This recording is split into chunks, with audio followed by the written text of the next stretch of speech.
Mountain Institute, Joel Morrow, who is a driver with Ploger Transportation, and Clark Reed, who is a driver with Nussbaum Transportation.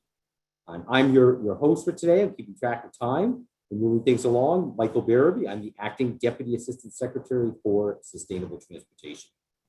So without further ado, please let me hand the mic over to Secretary Granholm for a very exciting announcement we'll be making today. Thank you, Michael, and thanks to everybody who is joining us out there. So we have arrived at a moment that is equal parts exciting and urgent for the nation. It's exciting because there is so much opportunity to claim, for example, America's share of the global clean energy market, which means creating millions of jobs for our workers. It's exciting to direct the benefits into communities that have been left behind. And it's urgent because we cannot delay in waging a full-out war on the climate crisis. And the transportation sector is one of the key fields of battle.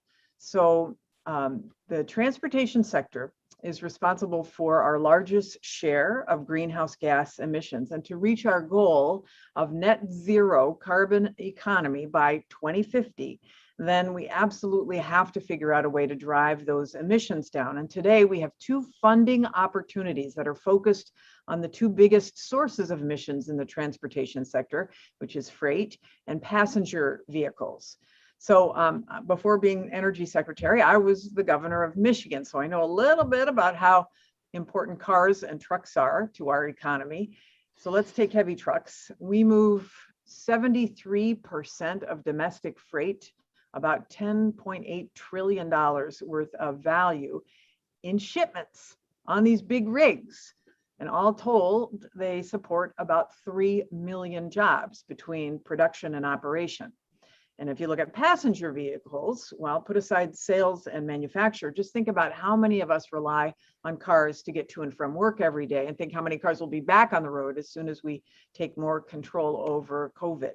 So in my last years as governor, Michigan started to build the guts of car 2.0, the electric vehicle, and the guts of it being the battery for that electric vehicle. So we showed, and we continue to show, that we can make these vehicles more efficient and less reliant on fossil fuels. And if we double down on that work, we can make huge progress toward the goals of zeroing out carbon emissions, and by the way, creating jobs as well. So that's why I'm so excited about these funding opportunities that I'm announcing today. So first up is the next phase for our SuperTruck initiative.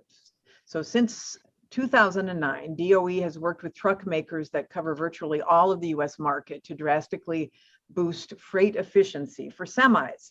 And within 7 years, Volvo and Daimler and Cummins Peterbilt and Navistar, they had blown past our initial goal of a 50% improvement in fuel efficiency. All 5 SuperTruck 2 projects are on track to hit their goals of more than doubling miles per gallon. Today, we're announcing SuperTruck 3, offering up to $100 million for projects that push the envelope even further through the electrification of the vehicle and hydrogen and fuel cells. And not just for semis. This funding actually has been authorized by Congress. It's subject to follow-up by the appropriators. They all support this effort. So it's awesome to be able to announce it. We want all kinds of trucks. We want the garbage trucks in your cities. We want the delivery trucks that are being used to drop packages at your home. We want the tow trucks that you call in an emergency. Really, any medium or heavy duty truck on the road we want them to run on alternative or cleaner energy. And so that's announcement number 1. Along with SuperTruck 3, we're also announcing the low GHG vehicle technologies funding opportunity, the low greenhouse gas emission vehicle technologies funding opportunity. And for that, we're putting up nearly $63 million to achieve 2 goals. First, increasing access to electric vehicle infrastructure. We're setting up and we will support a range of community demonstration projects, include putting charging stations within, say, apartment buildings, which are often very difficult to put charging stations into. So these projects will show us the most equitable way to reach the goal that President Biden has laid out in the American Jobs Plan, which is to add 500,000 new public EV charging stations nationwide. So the second goal is that we want to back projects to develop new technologies for car emission reductions, like higher efficiency engines. So to recap, we're talking over $162 million, subject again to appropriations, which we know we have the support of. And that money is to develop clean transportation technologies for vehicles of all sizes. It is a powerful salvo in our war on the climate crisis, and to be able to bring to bear these new technologies here in America for our people, for our drivers, for our freight, and for jobs. So to tell us about this potential impact, I'm really thrilled to introduce two very special guests, Joel Morrow and Clark Reed. And these are two truck drivers who are actually already behind the wheels of rigs that are running on upgrades that have been created through this SuperTruck initiative. Joel and Clark, thank you so much for being here. And if you don't mind, I'd like to ask you a few questions. Sure. You good? Absolutely. I'm good. All right. Yep. Great. So let me start with Joel. Joel, tell us, first of all, what are the benefits that you get as a driver from these energy saving features on your trucks and trailers? Yeah, energy saving features are great for the driver. One very specific way that I can think of that maybe not a lot of people think about, we have a solar battery air conditioner for the truck. So when we are parked at a shipper or receiver and it's 100 degrees outside, we don't have to idle the truck, and it works very, very well. It's very quiet. Some of the alternatives we used in the past, they had an actual diesel powered motor to run the air conditioning system while we were parked, or we idled the main engine. So we can eliminate all that. It eliminates a lot of noise, a lot of pollution. It's very quiet. It's great when the driver needs to sleep. One of the other technologies I can think of that really benefits me directly as a driver, kind of the buzzword out there right now is called downspeeding technology. And this allows the truck to have very high efficiency with very good productivity. We are regulated by the hour and paid by the mile. So productivity and efficiency go hand in hand.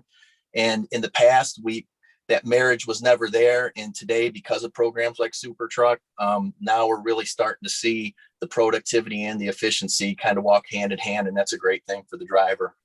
Awesome. Awesome. Well, thank you. Thanks, Joel. And thanks for coming to us from your office. Clark, Sure. Let me ask you, Clark, my understanding is that you're among the first to drive with these new features. So tell us a little bit about that and how technologies might help you perform. Sure. Well, first, I'm going to piggyback on something that Joel said. One of the technologies that I was first to try, at least with Nussbaum, was the solar and the battery powered APU. So those two do work hand in hand together very, very well, and they improve quality of life. But they also improve the efficiency of the truck, right? So we're not burning diesel fuel while we're sitting there staying comfortable, and we're saving the environment by not having to dispose of as many batteries, because they actually extend the battery life with the solar panels. So being able to test that out and prove out that works. When we first started testing it, you didn't see as many solar panels out there, and now they're becoming accepted. So being able to test that and prove that is something we can bring to market and that can actually improve efficiency and quality of life, that's a great thing. Some of the other things that we test not only improve efficiency, but safety. So the forward-facing radars that were just something to warn us that something was there is now something that through testing has come to improve efficiency by helping us maintain distances. So we're not braking as often. That consumes fuel when you have to reaccelerate. So all these things add up pretty quickly, and being able to test them, improve them, and then I like pushing them just a little bit further to see what we can get out of them a little bit more. It's just that's a win-win for everybody, I think. So I'm looking forward to seeing what this funding will actually bring forward from this Clark, point. that's awesome. I mean, you and Joel, what great spokespeople you are, because you guys obviously have the experience on the ground. Really appreciate you sharing that with us. And I know you're going to be doing a little bit more of that in the program here. I also want to acknowledge we've got Mike Roeth from the North American Council for Freight Efficiency and the Rocky Mountain Institute. So Mike, can I bring you into this conversation too? SuperTruck has developed these great next generation technology, obviously now being used in the trucks. And I'm wondering, do you think the next big thing will be something like electrification or hydrogen or maybe something else? Yeah, well, Secretary, it's been wonderful to be here. And, I go back with the SuperTruck program all the way to my days at Navistar in the middle 2000 when I was on the 21st Century Truck Committee. So it's fun to see, us go from very little funding for these trucks to SuperTruck 1, 2, and now 3. So congratulations to the DOE. As we look forward, what technologies? I think absolutely battery electric trucks. I mean, they are so exciting. They're elegantly simple. So, to have the emission levels that we have in these diesel trucks, it's pretty extraordinary, but it requires a lot of technology like after treatment and other things. And the diesel truck has become a rather complex. And, with hybrids and even hydrogen hybrids, they become a little more challenging. But the battery electric truck is the thing that I'm looking forward to over the next few years. And it starts with smaller urban trucks and will find its way into the larger semis. And, however far that battery will take that truck, both really in range and also sort of figuratively in total cost of ownership, will be the measure of how much the other technologies we might need. Very exciting. Yeah, it is very exciting. Obviously, the batteries have got to be big, and we got to figure out over long distances the charging issues, but it's just super exciting to think about electrifying this sector. So thank you, Mike and Joel and Clark. It's so exciting to hear about these technologies in action. I can't wait to see them firsthand once we're through this pandemic. All of us at DOE and all of our viewers today are really appreciative of the critical work that you do to keep our economy moving, really, and your commitment to do it sustainably. So with that, I'll turn things back over to Michael. Thank you very much, Secretary Granholm. And it is a great announcement. I love your comment of doubling down, right? This is the third time, so we're doubling on another doubling 4 times. We have big, ambitious goals, but as you said, we have big needs, and it's very serious business to get this done. So again, thank you very much for joining us this morning. I do want to transition to a video that will give a little bit of an overview of some of the amazing work being done by NACFE and kind of pictures worth 1,000 words, videos worth 1,000 more. So if we can transition to that video now.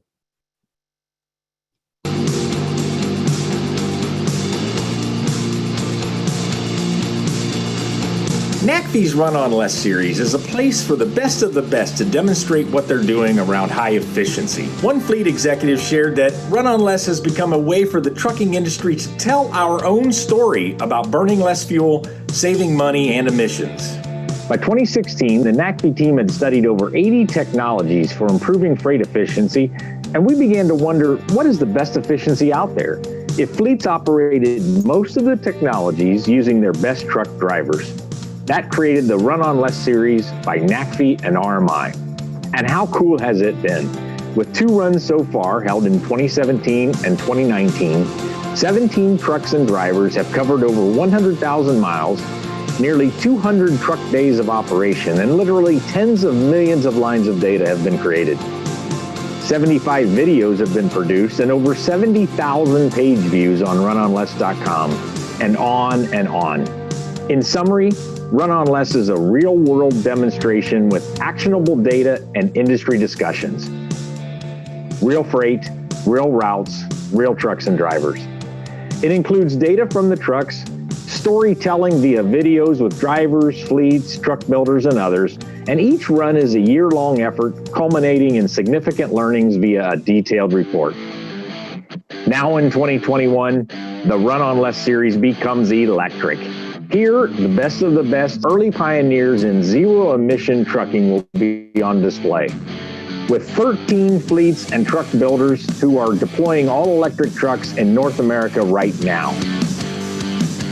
Highlights will include fleet and OEM profiles detailing all aspects of what is needed to haul freight with light, medium, and heavy-duty battery electric vehicles. an electrification education boot camp covering 10 topics critical to successful electric truck deployment.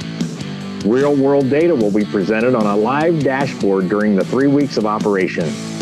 And there will be multiple convenings at live events as the run progresses and concludes, and much more that will emerge as we continue our planning and execution.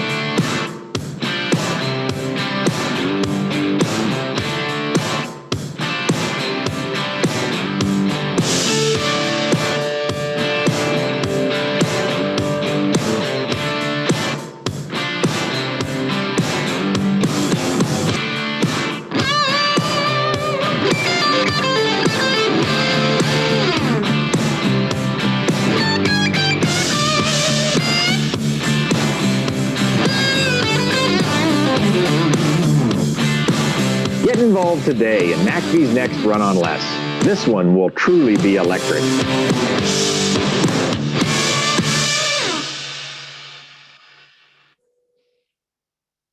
Excellent video, Mike. Here, I'll hand it over to you to maybe share a little bit more.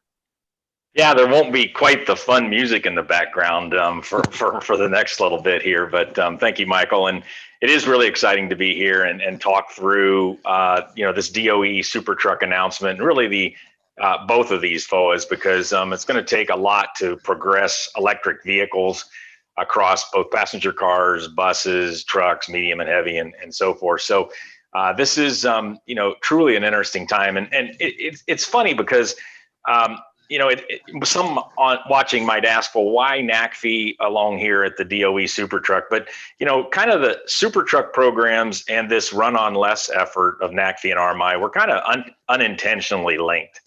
And that's exciting. And let me explain, I think. So back, in the 2009-10 timeframe when SuperTruck 1 started and those 4 teams went after it and were really working to get things done, as they deployed their prototype truck and started to show some big numbers, right? So they were showing 12, 13 mile per gallon at that 65,000 GVW target. It became obvious that some of those technologies were really ready for market now. Others still haven't come to fruition. Waste heat recovery might be a good example of something that was on a lot of the SuperTruck 1 programs and then 2, and just hasn't been a cost of ownership to really get into the trucks, but so much has. And so, kind of then fast forward to our first Run on Less, which was in 2017. Joel and Clark were both drivers in that, and we had 7 truckers who were cross country in September of 2017, over 50,000 miles. They did 10.1 mile per gallon. At various different, freight levels, but in some really challenging times. We had 2 hurricanes that hit during that month, ironically, and they just did a great job. So though that 10.1 and the fuel economy that these 2 guys do for their companies every day just wouldn't have happened without the SuperTruck program. Now, some may have, but SuperTruck helped along with the manufacturers develop the technologies, and they took it and put it into production. And those features came in sort of one by one over the course of the last decade, and here we are with some pretty phenomenal fuel economy on the trucks and freight efficiency. So great job, and that funding was really important. So Run on Less, we're kind of almost like a validator of the SuperTruck efforts and all the efforts of the whole enterprise, whether it's truck builders, transmission manufacturers, and on and on. So that kind of brings us to today and where we are right now. And, going forward, again, here's another, I think, recognition that we're both on the right track and the whole industry is on the right track. The DOE in this FOA, as the secretary said, is expanding into a lot more trucks, not just the heavy tractors and trailers, but light, medium, and heavy. And we're also, and so is Run on Less electric. So we will have, as you saw there, some participants with panel vans and some smaller medium duty electric trucks. And then we also have the technologies themselves and the solutions themselves, the second piece, and that we're using all battery electric trucks, and DOE's funding various different alternatives from electric and others. And then lastly, looking at the freight as a real ecosystem, right? So how does the freight move from the manufacturer, from the port, all the way to the consumer is really important. So really thrilled about how that's gonna go forward. And really, I want to now bring in back Joel and Clark for a couple of questions, because I work with these guys quite often, and there's a lot more to add to the story than what they were sharing there for a few minutes. So Joel, if you don't mind, I'd like you to go first. Joel, you drive a lot, but you also are responsible for all the technology decisions at Ploger. And, I think it's something like a 50, 60 truck fleet. So tell us a little bit about how you do both, and why do you keep driving with all the challenges of these other jobs, of spec-in trucks and so forth. And then, expand upon the technologies that the manufacturers are bringing you right now. Sure. Just one real quick point I'd like to make, and you had mentioned SuperTruck is kind of a validation platform for technologies. And I just want to make the statement of how important that is, especially for small fleets and owner operators. And a lot of times that's missed. A lot of these high risk, high reward technologies are essential to hit our environmental goals and hit our transportation industry goals that we want as far as productivity. But validating that the technologies are ready for the real world, I think, is just super important. I think early on when we had the emission system truck rollout, we didn't really have that validation, and a lot of smaller fleets and owner operators kind of took it on the chin out in the field.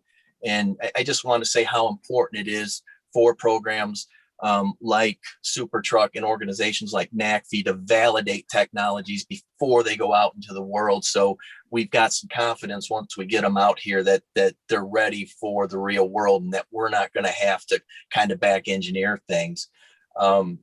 Sort of beyond that, the reason I like to drive is to stay in touch with reality. When you step out of the truck, a lot of times it's really hard to get a clear understanding of what's actually happening out on the road. And so I like to stay engaged. To me, it's the only way to truly know what's happening. You've got to be hands-on to understand what's going on out in the field. And that's why I stay engaged and drive as much as I can. I'm still doing around 100,000 miles a year, down a little bit from what I used to do, but I'm still very much engaged in the truck on a regular basis. That's amazing, Joel. There's this video rolls, two technologies I'd kind of like to ask you about. That is, we saw both the tractor and the trailer axles lifting. So why is that technology important to you? And then as we're seeing here, some of these driver coaching aids, how do you use those? So if you could respond to both of those. Sure. Liftable axles. It's a great way to save energy, simply because in the typical American duty cycle, we're not always hauling 80,000 pounds. And oftentimes we don't need to have all those axles on the ground, which creates an energy drag on the truck. So lifting axles is a great way to improve efficiency, and it's relatively inexpensive to put lift axles into service. The coaching aids, the in-cab coaching, is just probably one of the best tools in the industry right now. Drivers can impact fuel efficiency in excess of 30%, just behavioral. And so being able to get instant feedback in the cab and coach the driver to let them know if they're doing things right, especially as technology gets more and more advanced. Sometimes there's actually differences between certain manufacturers of trucks and how they need to be driven, and these in-cab coaching devices really help the driver achieve maximum efficiency. Fantastic. Thanks, Joel. Hey, Clark, where are you today? I'm always interested. You seem to be everywhere all the time. Where are you today? Today I'm in Tiffin, Iowa, right off of I-80. So it'd be eastern Iowa.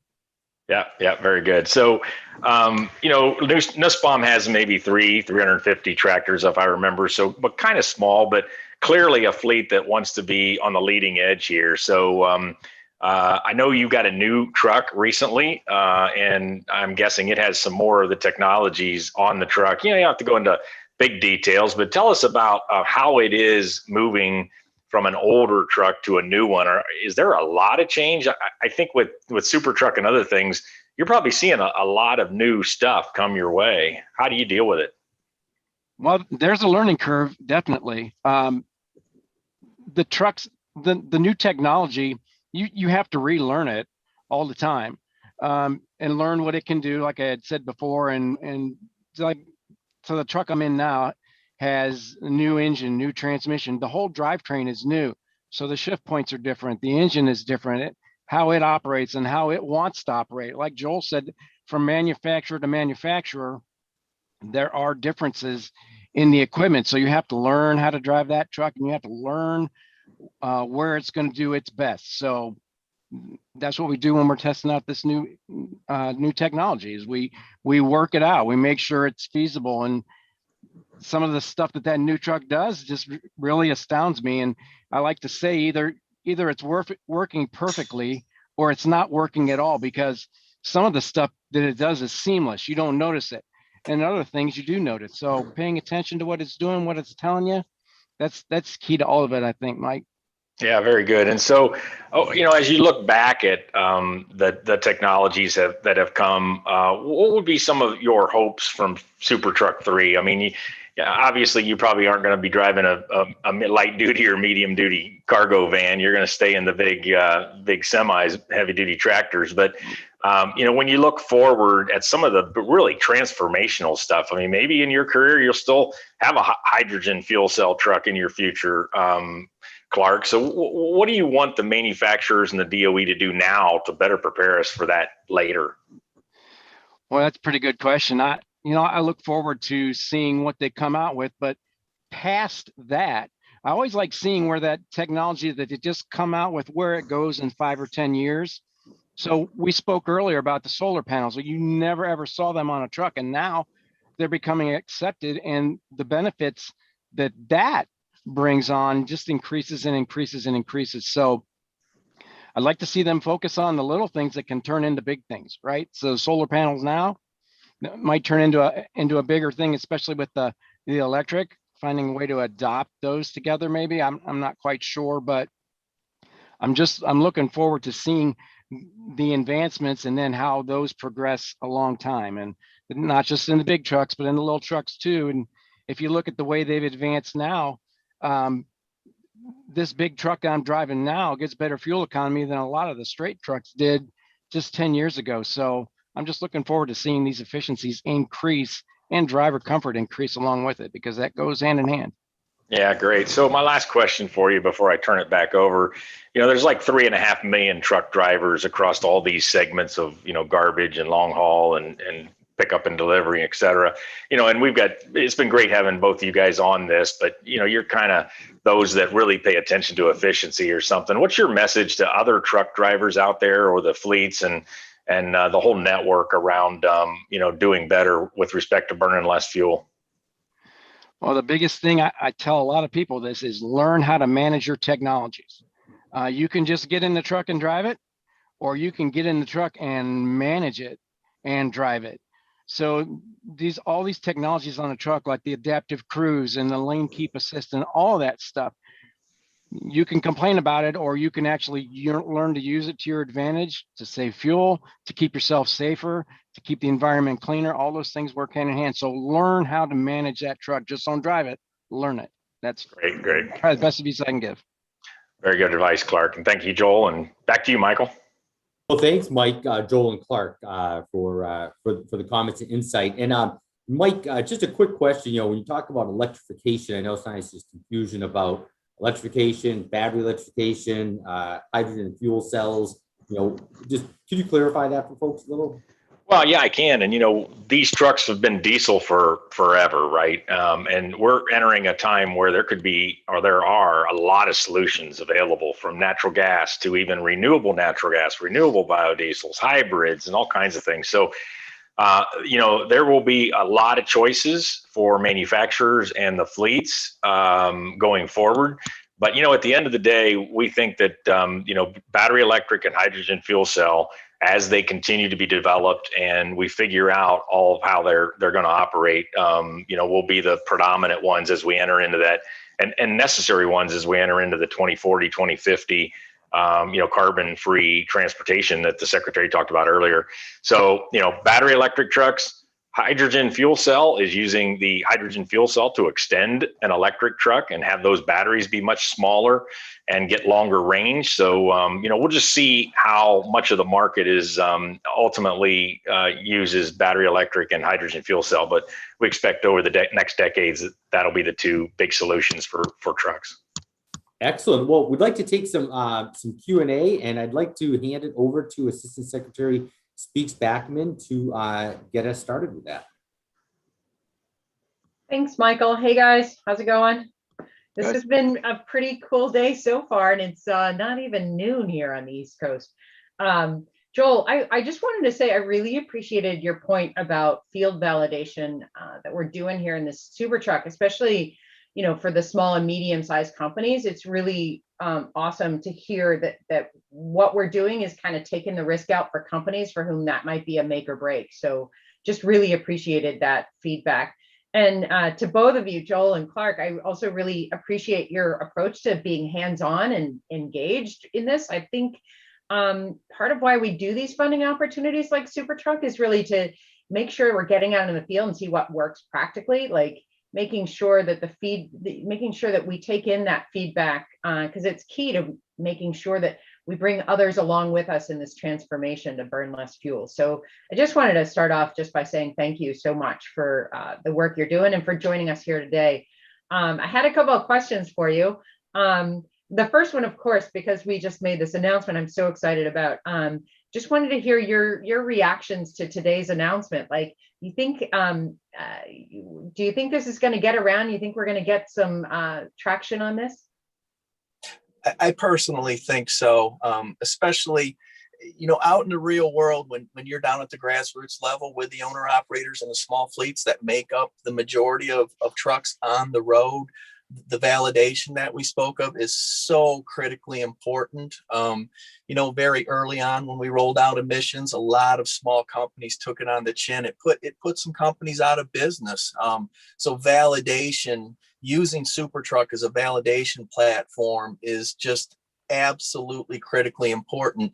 And, small fleets and owner operators, the way they remain competitive in the marketplace is strictly through efficiency, where some of the bigger fleets use an economy of scale model to stay competitive. So, we're bringing these high risk, high reward technologies into the marketplace. Now we're validating them to make sure that when they come out and your average owner operator, one truck guy buys that truck, he can have some confidence that the truck's going to perform. It's not going to be in the shop. He's not going to have to reverse engineer everything and try to fix things. So just a super important program that I would hope would get a lot of support, especially from that blue collar grassroots group that makes up the majority of the trucking industry.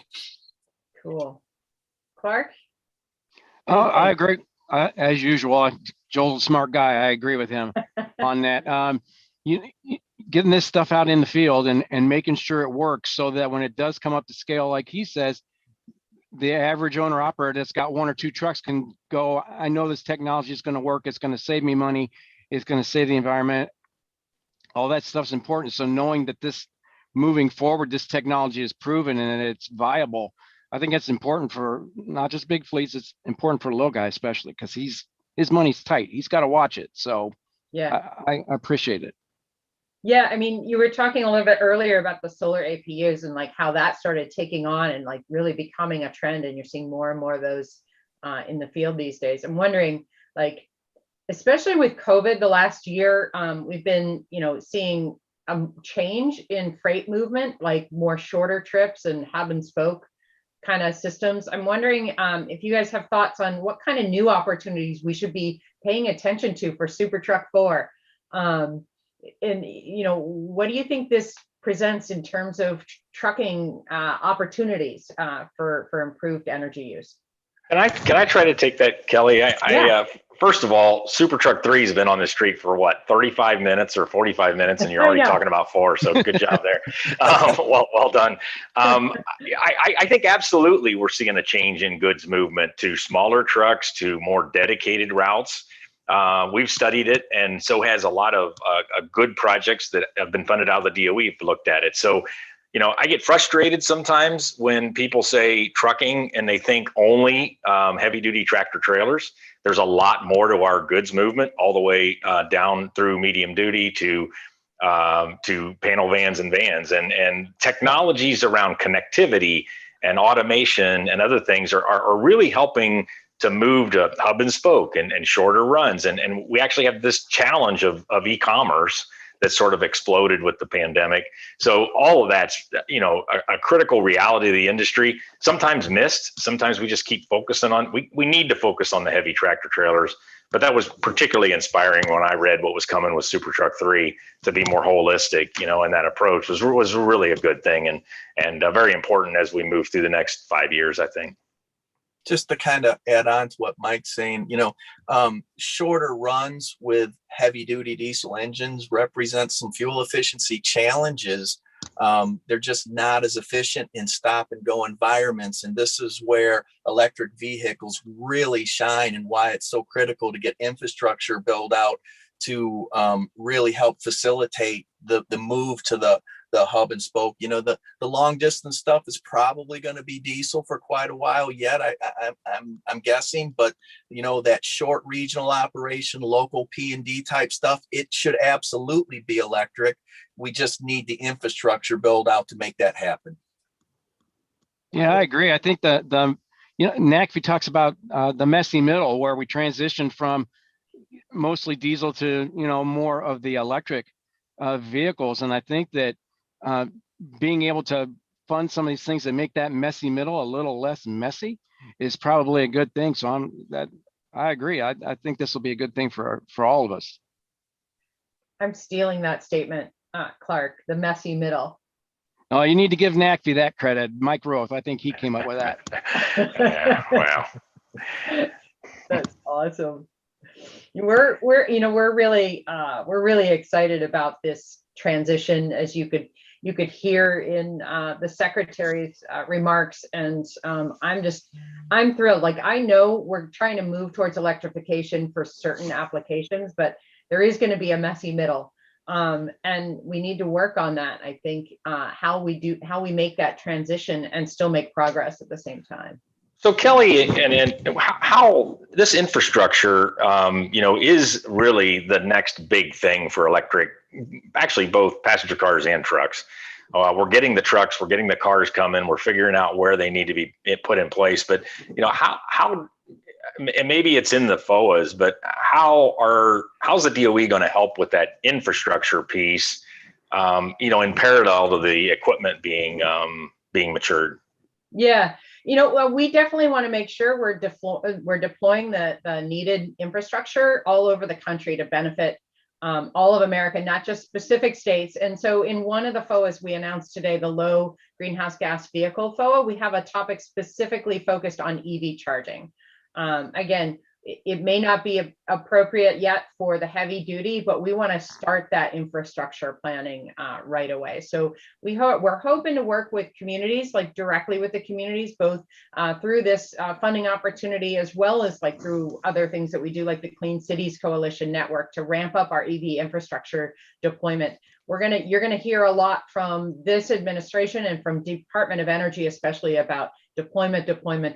We're ready to move on this, and that's not just on grid side, electricity side. This is all about transportation as well. So pretty exciting. Ultimately, we're going to have at least 500,000 electric chargers deployed across the nation by 2030. That's our goal. I think one of the other things that's really exciting about the FOA is the fact that we're including hydrogen and fuel cell as part of, specifically, we're interested in those technologies. The infrastructure there is, you don't have the light duty side pulling quite as much, but we envision through this SuperTruck initiative to get some of that hydrogen refueling infrastructure out there. Maybe it's a little more in the demo phase at this point, but that's really important as you guys mentioned, to get that first experimentation and the learnings out there, because that will be a key part of the future longer term. Infrastructure seems to be the very much the limiting factor as far as electric heavy duty vehicles. We like to think that Ploger Transportation, that we're a cutting edge fleet, and we would love to deploy a couple electric vehicles in our local operations, but there's simply no infrastructure to support that. And so we're kind of on the sidelines just watching, certain areas of the country that have a little bit of infrastructure, deploy trucks, and our hands are basically tied because of the lack of infrastructure out there to support heavy duty electric vehicles. I hear you. And that's why it's so important, like organizations like DOE can help work across the transportation and the electric side to kind of bring those parts together to make sure that we have infrastructure across the whole US. And I think, SuperTruck was so successful because it required a tractor and trailer to be built and be out on the road, not only to do the fuel and freight efficiency testing, but also to do some of that early validation that Joel and Clark both desperately talked about. So hopefully we'll take that same attitude. It sounds like we are with the infrastructure side, because there's still a lot of challenges with how fast, how we manage the charging, the grid's resiliency. All of that can sort of be tested a little bit through these, albeit one-off deployments, but really important early efforts through these kind of items. So very good. Totally agree. Well, looking at the time here, we're getting close to our end. I really want to thank Mike, you for helping bring Joel and Clark and all of us together. I'd like to maybe offer up to the Assistant Secretary kind of some final words to close us out. Thanks, Michael, and thanks, guys, and thanks everyone who joined us. This has been such a great event. It's really fun to see all these technologies being used in the trucks, and I'm really excited to see what SuperTruck 3 is going to be bringing along to us. I encourage everybody to check out our new 2 funding opportunities that can be found on our Vehicle Technologies Office website. And that's it. I just have a great afternoon, everybody. We're moving into the afternoon, at least on the East Coast. So thanks for joining us, and have a great day, everybody. Thank you all. Bye. Thank you. Bye.